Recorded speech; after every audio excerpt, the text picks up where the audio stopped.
that I am convinced after 1 year of this war that the West is not trying to stop the war. It is trying to fuel the war. कह रहे हैं कि Russia हाथ जोड़ के घुटने take के वापस चला जाए रशिया, वो नहीं होने वाला अभी। और अगर ऐसा फ्यूचर में जितना पाकिस्तान में हाहाकार होगा उतनी यहां पे शांति होगी। ये बात आप समझ लिए। ये डायरेक्ट इनके खिलाफ जंग करेंगे, भारत को बर्बाद करेंगे, ये सब नॉर्मल डायलॉग। तो एक तो मुझे समझ में नहीं आता कि भाई 30 साल से तू क्या। जय हिंद दोस्तों, मैं हूं मेजर गौरव आर्य और आप देख रहे हैं द चाणक्य डायलॉग्स। इस वीडियो को लाइक करिए, हमारे चैनल को सब्सक्राइब करिए और बेल आइकन दबाना बिल्कुल मत भूलिएगा। और शुरू करते हैं आज भारत की कुछ खबरों से। दोस्तों, प्रधानमंत्री नरेंद्र मोदी जी ने यह कहा है कि वर्ल्ड बैंक जो है, वर्ल्ड बैंक जैसी और संस्थाएं और खासतौर से वर्ल्ड बैंक, इनमें रिफॉर्म आना, इनमें बदलाव आना बहुत जरूरी है। आपको याद होगा कॉलोनियल माइंडसेट की बात करी थी मोदी जी ने और डॉक्टर एस जयशंकर ने, याद होगा आपको।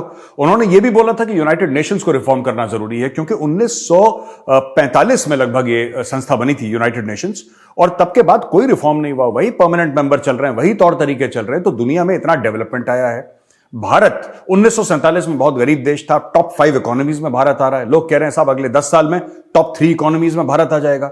नंबर 3 पे हमारी मिलिट्री है। हम दुनिया भर को एड प्रोवाइड कर रहे हैं, दुनिया भर को वैक्सीन प्रोवाइड कर रहे हैं, और दुनिया भर में भारत अपनी लीडरशिप दिखा रहा है। आपने लेटेस्ट देखा तुर्की, और वो नहीं जानते कि आप लोग, आपने सुना होगा, पक्के से सुना होगा कि यूक्रेन और रशिया का जो युद्ध था, वहां पे जब स्टूडेंट्स को निकालना था, तो मोदी जी के कहने पे, डॉक्टर एस जयशंकर के कहने पे, दोनों देशों ने, जो आज भी लड़ रहे हैं, जब मैं वीडियो रिकॉर्ड कर रहा हूं, दे स्टिल फाइटिंग, 1 साल से ऊपर हो गया लड़ते हुए उनको, उन्होंने अपना युद्ध विराम घोषित कर दिया। बोला कि नहीं यार, भारतीय स्टूडेंट्स का फायदा निकालने, उठा ले और निकल जाए वहां से। हम 4-5 घंटे के लिए लड़ाई रोकने, 6 घंटे के लिए, वॉट एवर इट वॉज, उन्होंने लड़ाई रोक दी वहां पे यार अपनी। अब आप समझ लीजिए कि यह भारत का डंका है, और उसका फायदा उठा के एज यूजुअल पाकिस्तानी भी निकल गए, भारत माता की जय बोल के। दैट्स ऑल राइट, वो छोटी मोटी चीजें होती रहती हैं। लेकिन मोदी जी का एग्जैक्ट स्टेटमेंट मैं बताता हूं, बड़ा इंटरेस्टिंग स्टेटमेंट है। We need to collectively work to strengthen multilateral development banks for meeting global challenges like climate change and high debt levels. ये देखिए ना, बात ये है कि दुनिया भर में अभी भी गरीबी है, भारत में भी है। जो ग्लोबल साउथ है, ग्लोबल साउथ में भी बहुत गरीबी है, राइट।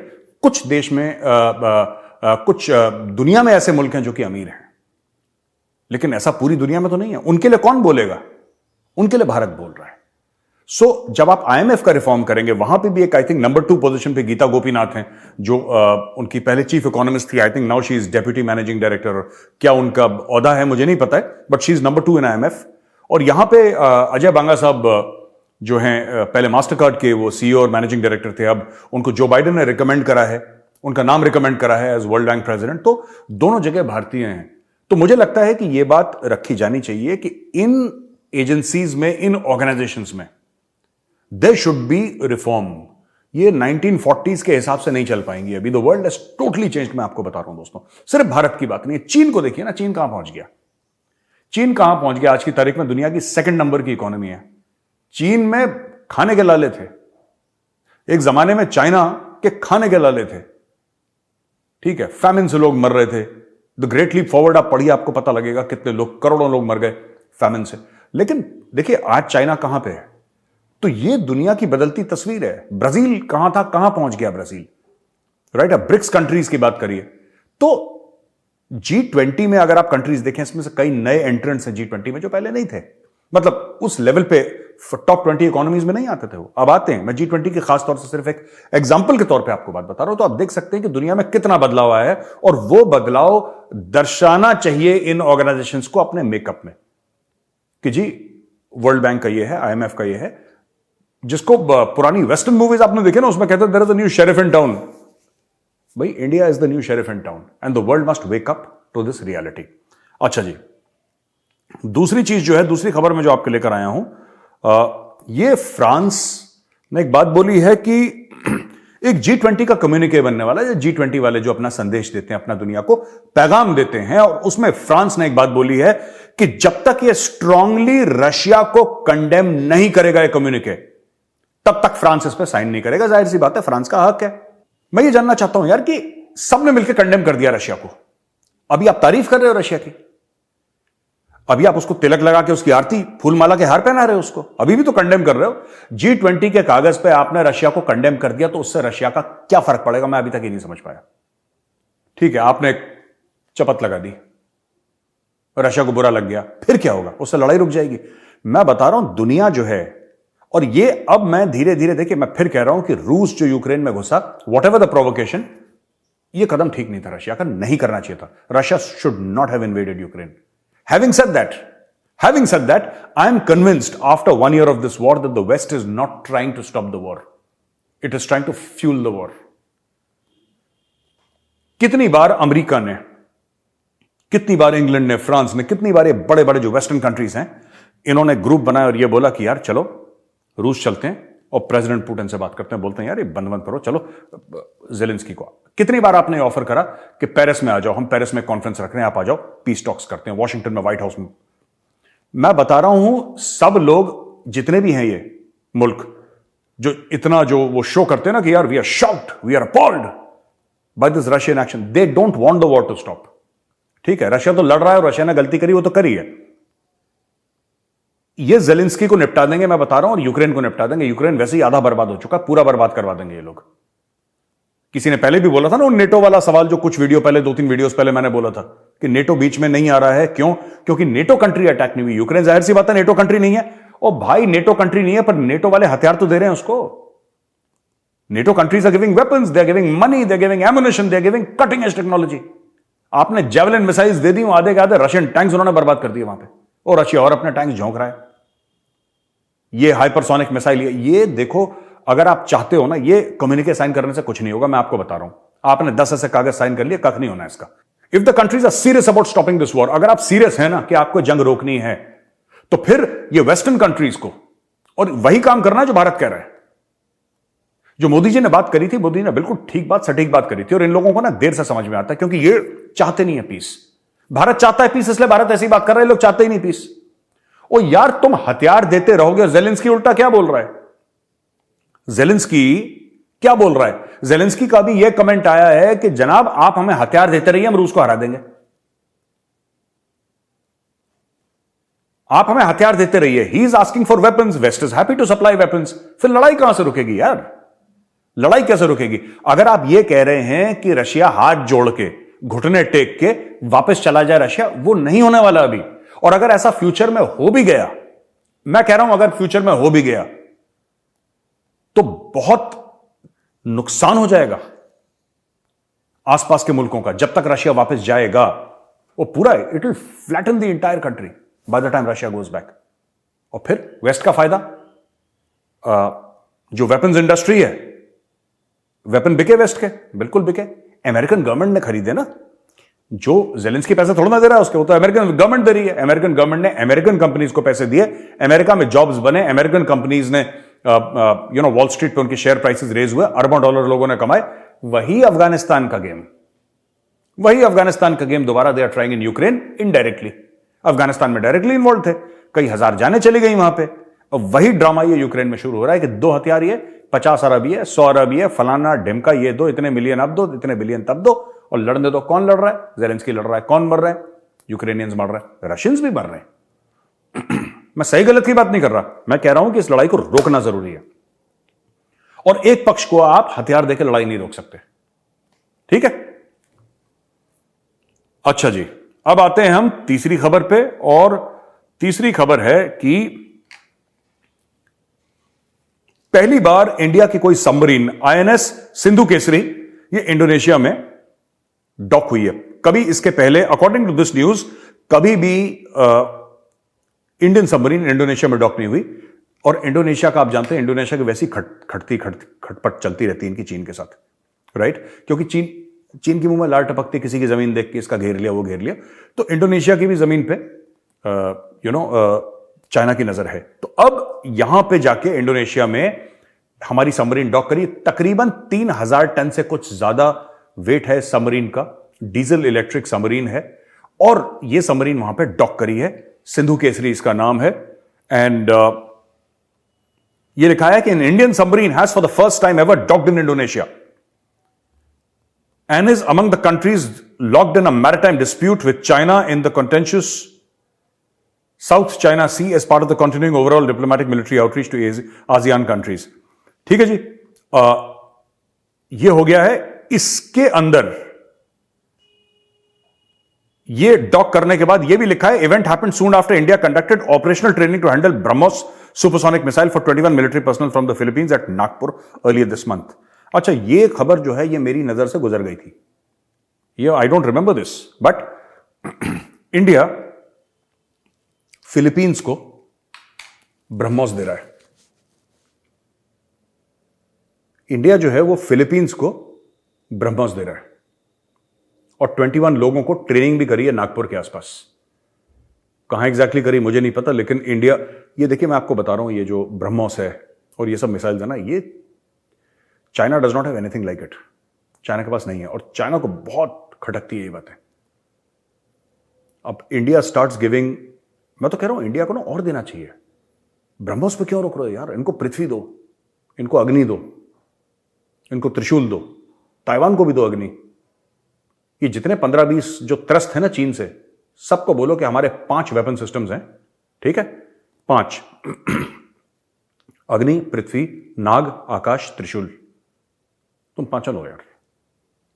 और अग्नि 5, अग्नि प्राइम, सबको पकड़ाओ। किसी तरीके से भारत को जुगाड़ निकालना पड़ेगा कि इन सबको आम करो, तब जाके चीन पे नकेल कसी जाएगी, वरना बेलगाम घोड़ा है वो तो। अब वो फिलीपींस को भी तंग कर रहा है। ठीक है जी।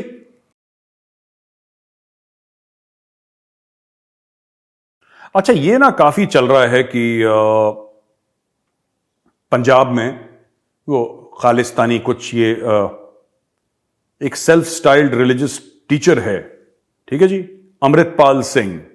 अच्छा, अमृतपाल सिंह जो है वहां पे, what he is doing is, वो फिर से वो ये क्लीन शेवन था सरदार, ये वो पगड़ी वाला सिख नहीं था, ये पहले क्लीन शेवन था, दुबई शुबई कहीं बाहर रहता था। इसको कब्र से निकाल के जिंदा कर दिया। अब आपने देखा होगा टीवी में इमेजेस, कल वो लड़ाई झगड़ा कर रहे हैं इसके लोग और थाने के अंदर घुस गए ये सब। लोग काफी कहते हैं यार आम आदमी पार्टी, देखिए मुझे पॉलिटिक्स के बारे में इतनी नॉलेज नहीं है कि आम आदमी पार्टी क्या कर रही है क्या नहीं कर रही, और ना मैं उसमें जाना चाहता हूं, तो मुझे पता ही नहीं, मुझे आइडिया नहीं है। लेकिन law and order is a state subject. Punjab police जो है वो भगवंत मान जी के अंडर है। और मैं फिर कहना चाहता हूं कि वोट्स के लिए एक बार मैंने रिपब्लिक में इंटरव्यू भी करा था, मिस्टर जीबीएस सिद्धू हैं, मिस्टर जीबीएस सिद्धू की किताब है द खालिस्तान कॉन्स्पिरेसी, और जीबीएस सिद्धू साहब raw research and analysis wing में थे, और उन्होंने किताब में लिखा है, अपनी किताब में उन्होंने लिखा है कि 1985 का चुनाव जीतने के लिए पंजाब में, कि हम ये चुनाव जीत जाएं, उसके लिए 3-4 साल पहले यह साजिश करी, और लेट 70s में जब वो देख रहे थे कि कुछ खुसफुस हो रही है, तो पैसा देके भारत की सेंट्रल गवर्नमेंट ने खालिस्तान का मामला शुरू करवाया 1985 का चुनाव जीतने के लिए। बाद में पाकिस्तान बीच में कूदा और हथियार सप्लाई कर लो और ये कर लो वो कर लो, जैसे गिद्ध वाली आदत है पाकिस्तान की ना, देखता है कोई जानवर परेशान है तो वहां पे जबड़े में नोचने, और ठीक है कोई बात नहीं। लेकिन ये शुरू करा यहां पे सेंट्रल गवर्नमेंट ने। ये जीबीएस सिद्धू साहब कह रहे हैं अपनी किताब में द खालिस्तान कॉन्स्पिरेसी। मैं चाहता हूं ये किताब आप लोग खरीदें, ये किताब पढ़ें, तब आपके जरा होश ठिकाने आएंगे, तब आपको पता लगेगा कौन कौन से गेम होते हैं यहां पे इंडिया में चुनाव जीतने के लिए। वही ड्रामा पंजाब में दोबारा हो रहा है। इसको अभी नकेल नहीं कसी तो फिर वही मौतें होंगी जो पंजाब में होती थी। मुझे लग रहा है कि अब वो पंजाब नहीं है, कोई इतना टॉलरेट नहीं करेगा, लेकिन फिर भी एक तबका है वहां पे जो कि थोड़ा सा जुनूनी है। उनको उनसे बातचीत करके, ठीक है, मैं क्रैकडाउन की बात नहीं कर रहा, मैं कह रहा हूं बातचीत करो और बातचीत करके लो, और ये अमृतपाल सिंह को गायब कर दो। अमृतपाल सिंह गो, इसका पता भी नहीं लगे कहां गया। इंटेलिजेंस ब्यूरो वालों को बोलो उसको उठा के ले जाए जरा दूर, कहीं दूर, जब दिन ढल जाए, और इसका करे सॉफ्टवेयर अपडेट बढ़िया वाला। ये ठीक हो जाएगा, ये बिल्कुल ठीक हो जाएगा। अभी देखो, अभी इनिशियल डेज हैं, आप अभी इसको बढ़ावा दोगे तो कल ये फिर चीज जो आएगी, काबू तो आ ही जाएगी। देखिए काबू तो आ जाएगी, लेकिन ये बहुत जाने लेकर काबू आएगी। अभी ये सपोला है, इसको अभी घेर लो, बाद में तो सांप तो मरता ही मरता है एंड में, ठीक है। ऐसी कोई भी कहानी नहीं है जहां पे ऐसा देखा गया है कि जो सांप है ना वो लोगों पे हावी हो, एंड में सांप ही मरता है। लेकिन 1-2 को डस के मरेगा, क्या फायदा। इसको जेल में डालो अमृतपाल सिंह को, इसका ठिकाना वहीं पे है। और अगर इसको जेल में डालना, इतनी दूर पंजाब में जेल में मत डालना इसको, अमृतपाल सिंह को डालो केरला में, मणिपुर में, तमिलनाडु में ऐसी जगह जेल में डालो कि जहां की भाषा ही ना समझ पाई है, कहानी खत्म। और इसके ऊपर लगा दो केस, ऐसे ऐसे केस की 100 एफआईआर इसके ऊपर कि ये बिल्कुल इसका जीवन जो है, बाकी का जीवन इसका कोर्ट कचहरी में बीत जाए। That is the only way to handle this guy and solid iron clad cases. एक और बात मैं आपको बताता हूं, और अगर मुझे देखिएगा, मोदी जी कहां ही सुनेंगे हमारी बात यार, हम तो बहुत छोटे हैं उनके सामने, हम तो कुछ भी नहीं है। लेकिन अमित शाह जी और मोदी जी, मैं एक चीज अगर आप तक ये बात पहुंचती है सर, आपने सुना होगा और सभी लोग जानते हैं जिन्होंने रामायण पढ़ी है, रामायण देखी है, रामायण सुनी है, रावण की जान ना उसकी नाभि में थी जहां पे वो अमृत का कलश था। अमृतपाल सिंह जैसे 100 लोग आएंगे और जिस तरीके से रावण का सर कटता गया वो कटता रहेगा, दूसरा सर आता रहेगा। जो अमृतपाल सिंह है ना, वो एक आइडिया है, वो बंदा नहीं है, वो एक आइडिया है। भिंडरा वाले एक आइडिया है। दोस्तों मैं ये कह रहा हूं कि you cannot kill an idea with a gun, you have to kill an idea with an idea. An idea can only be defeated by an idea. मैं इस बात से कन्विंस्ड हूं। और इनको जान कहां से आती है? ये जो रावण है ना, ये रावण, इसकी नाभि में जो अमृत का कलश है ना, जिसमें मारेंगे तीर तो रावण मरेगा, ये पाकिस्तान में, मानिए मेरी बात। आप जितनी पाकिस्तान की चूड़ियां कसेंगे ना, जितना पाकिस्तान मिजरेबल होगा, जितना पाकिस्तान परेशान होगा, हिंदुस्तान में उतनी शांति होगी, उतना सुख होगा। लोग कह रहे हैं मेजर गौरव आर्या वॉरमॉन्गर है, ये मैं वॉरमॉन्गर नहीं, मैं वेरी प्रैक्टिकल गाय। मैं इमोशनल होकर चीजें ज्यादा नहीं बोलता, मैं वेरी प्रैक्टिकल गाय। मैं आपको बता रहा हूं, जितना आप आपको जो भी भारत में दिखता है ना, किसी ने ये बोल दिया, किसी ने ये बोल दिया, मैं वो बातें नहीं बोलना चाहता, वरना लोग कहेंगे कम्युनल बातें कर रहा है। ये सारी दिक्कतें आपकी खत्म होगी जितना पाकिस्तान की आप चूड़ियां कसेंगे, जितना पाकिस्तान में हाहाकार होगा, उतनी यहां पे शांति होगी। ये बात आप समझ लिए। ये डायरेक्ट इनके ताने बाने जुड़े हुए हैं, डायरेक्ट इनके ताने बाने जुड़े हुए हैं ये पूरा। और आखिरी एक और चीज बता दूं, खालिस्तानियों ने वहां पे मंदिर तोड़ दिया, ऑस्ट्रेलिया में या कहीं पे मंदिर तोड़ दिया। ये क्यों तोड़ रहे हैं मंदिर, मैं आपको आज बताता हूं ये क्यों मंदिर तोड़ रहे हैं। ऐसा नहीं कि इनके मन में हिंदुओं के खिलाफ नफरत है, वो भी होगी, but that is not the main reason. Main reason इसका भाई साहब यही है कि ये लोग चाहते हैं कि इतने मंदिर तोड़ें ये कि भारत में भीड़ एक इकट्ठा हो जाए और वो किसी गुरुद्वारा साहब को जाकर डैमेज कर दे। आप कभी इनके चक्करों में मत पड़ना, इनके चक्करों में मत पड़ना। खालिस्तानी अलग हैं और सिख अलग हैं, और इनको आपस में मिलाने का गुनाह मत करना। सिख अलग हैं, खालिस्तानी अलग है। खालिस्तानी तो जानवर हैं ये, और सिख हमारे भाई हैं। इस चीज का हर समय आप लोग ध्यान रखना। कभी इस गलतफहमी में मत रहना, कोई बोले कि हमारा मंदिर तोड़ दिया, चलो 10,000 की भीड़, हम उस गुरुद्वारे पे चलते हैं। पाप कभी मत करना, भगवान का घर है वो, पाप कभी मत करना। ये पुश्तें चली जाएंगी, ये पाप धुलेगा नहीं। और ये क्यों करवाया जा रहा है ये मैं आपको बता रहा हूं। ये जानबूझ के उकसाया जा रहा है कि यहां पे भीड़ जाए और करे। मैं जो भी वीडियो देख रहे हैं, मैं आपको हाथ जोड़ के विनती करता हूं, जब भी गुरुद्वारा साहब के अंदर घुसो, मत्था टेको, अरदास करो, ठीक है, प्रसाद लो और वापस आ जाओ सर झुका के। इससे ज्यादा कभी कुछ मत करना। खालिस्तानी चाहते हैं ये इनका गेम प्लान है। आई नो, मैं किसी दिन आपको पूरा डिटेल बताऊंगा कि मुझे कैसे पता, क्या पता, किसने बताया। I will tell you, today is not the right time. पर मैं आपको बता रहा हूं, दिस इज द गेम, कि आपको भड़का के कुछ ऐसा करवाएं भारत के अंदर। और ये कभी मत होने देना भाइयों, कभी मत होने देना। अब दोस्तों, ऐसा कैसे हो सकता है कि हम पाकिस्तान की बात ना करें? मुझे भी लग रहा था यार कुछ मिसिंग है इसमें। There is something missing in all this ना। वो तड़का, वो चाट मसाला, वो गरम मसाला, वो देसी घी अभी तो आया ही नहीं खाने में। फीका फीका खाना लग रहा था। अब आते हैं पाकिस्तान पे, ठीक है ना। पाकिस्तानियों तैयार हो? हेलमेट वेलमेट पहन लो बेटा, मेजर बॉलिंग करने वाला है अभी, fast bowling, right arm fast over the wicket, ठीक है। एफएटीएफ ने पाकिस्तान को फिर एक बार उसकी औकात याद दिलाई और बोला, बेटा तुम्हें देख रहे हैं और तुम्हें निपटा देंगे। Recent videos that emerged online showing Hizbul Mujahideen chief Sayyid Salahuddin along with armed bodyguard as he led a funeral prayer for Bashir Ahmed Peer, a Hizbul Mujahideen commander shot dead by unidentified assailants in Rawalpindi. The Asian affiliate of the Financial Action Task Force continues to monitor Pakistan's actions to strengthen this system to counter terror financing, and it's important for the country to deliver on all its commitments. The head of the multilateral watchdog said on Friday FATF president, FATF के president का नाम सुन लो पाकिस्तानियों, उसका नाम है T Raja Kumar. T Raja Kumar, यहां पे भी इंडियन को लगा दिया है। ये तो बड़ी मुश्किल है, हर जगह इंडियन लगे हुए हैं।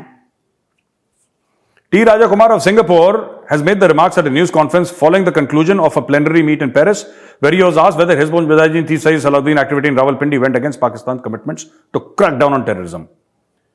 ये कहता है, I will not speculate on specific media reports, but I think what is important is to emphasize that there continues to be monitoring of Pakistan's progress. देखो, मैं आप लोगों से एक रिक्वेस्ट करूंगा, जितने भी हमारे व्यूअर्स हैं, पाकिस्तानियों को भी काम करना चाहिए, लेकिन मुझे लग रहा है कि हाँ ठीक है, वतन से मोहब्बत बीच बीच में आपकी 14 अगस्त टाइप में खेल जाती है कभी कभी।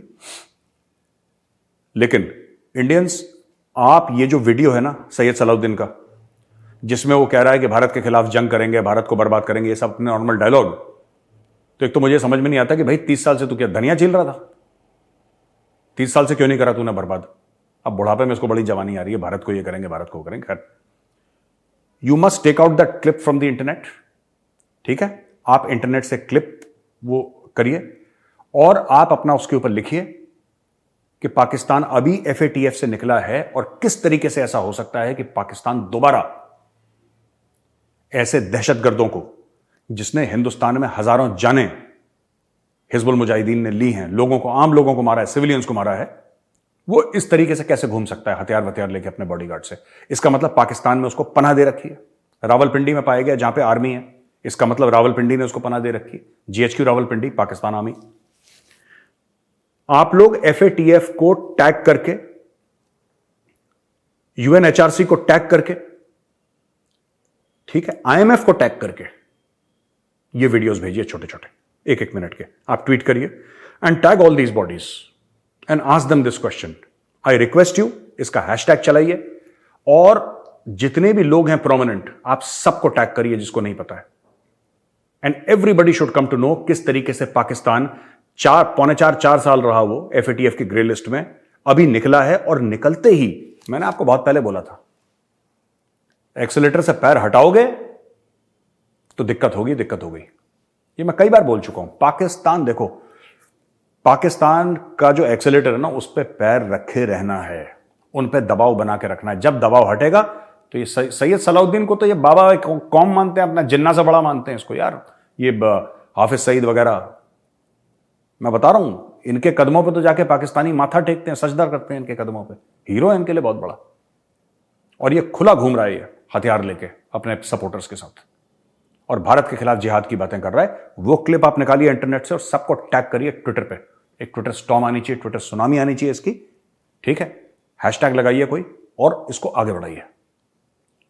एफएटीएफ बहुत जरूरी है, एफएटीएफ, आईएमएफ, वर्ल्ड बैंक, सबको, कि पाकिस्तान ने ये करा है। बताते रहो इनको, अगले 2-3 दिन बताते रहो, ठीक है। इससे होगा ये कि जो आईएमएफ इनको पैसे देने वाला है, जो डिले हो गया ना, इससे ये होगा कि 1 महीना और डिले हो जाएगा। जितने पाकिस्तान पे दबाव रहेगा तब पाकिस्तान अंडर कंट्रोल रहेगा। ये बेलगाम घोड़े की तरह भागना शुरू कर देते हैं, इनको टाइट करना बहुत जरूरी है, ठीक है जी। ये बात हो गई।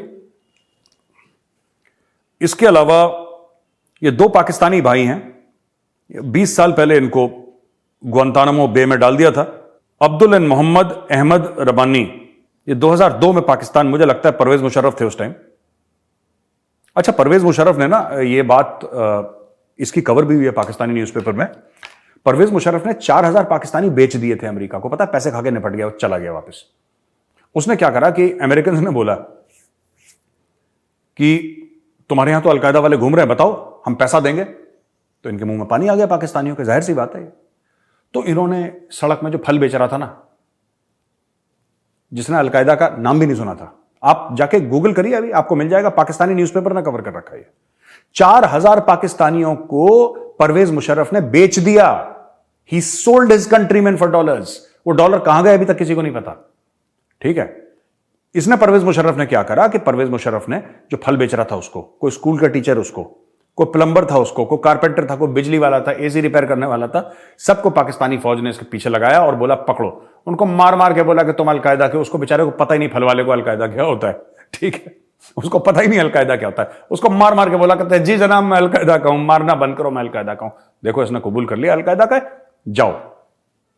20-20 साल के बाद लोग जेल काट कर आ रहे हैं क्योंकि परवेज मुशर्रफ ने खुद के पाकिस्तानी बेच दिए। पाकिस्तानियों, गूगल काम कर रहा है ना पाकिस्तान में, फ्री है, पैसे नहीं लगते, कोई डॉलर नहीं लगते। गूगल पे जाओ और देखो और जानो कि तुम्हारे आर्मी चीफ और तुम्हारे प्रेसिडेंट ने, तुम्हारा जो सदर था, उसने पैसे खा लिए और 4000 के करीब मासूम पाकिस्तानी, जिनका अलकायदा इस्लामिक स्टेट से कोई लेना देना नहीं था दूर दूर तक, उनमें से कईयों ने नाम नहीं सुना था अलकायदा का, उसको पकड़ के उसने अमेरिकन को बोल दिया कि हां हम जानते हैं। पाकिस्तानी फौज ने अलकायदा वाले को पकड़ा। वो कहता रहा साहब मैं तो अमरूद बेचता हूं, और जनाब मैं तो केले बेचता हूं, मुझे तो पता ही नहीं अलकायदा क्या कर। No no, Pakistanis have said that you know what you are part of al-Qaeda. उनको गुआंतानामो बे में वहां पे चाबियां लगा रहे हैं, उनका टॉर्चर हो रहा है, पता नहीं जो जो अमेरिकन ने करा उनके साथ। तो दो भाई आए हैं, अब सारे पाकिस्तानी कौम के आंखें गीली हो गई, आंखें नम हो गई।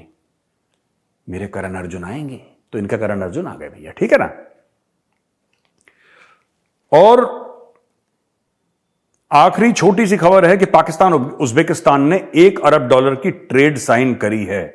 The 8th meeting of Pak-Uzbek Intergovernmental Commission on Trade, Economic and Scientific Technical Cooperation was held in Tashkent today. Both countries signed a $1 billion trade agreement to encourage exchange of goods and services.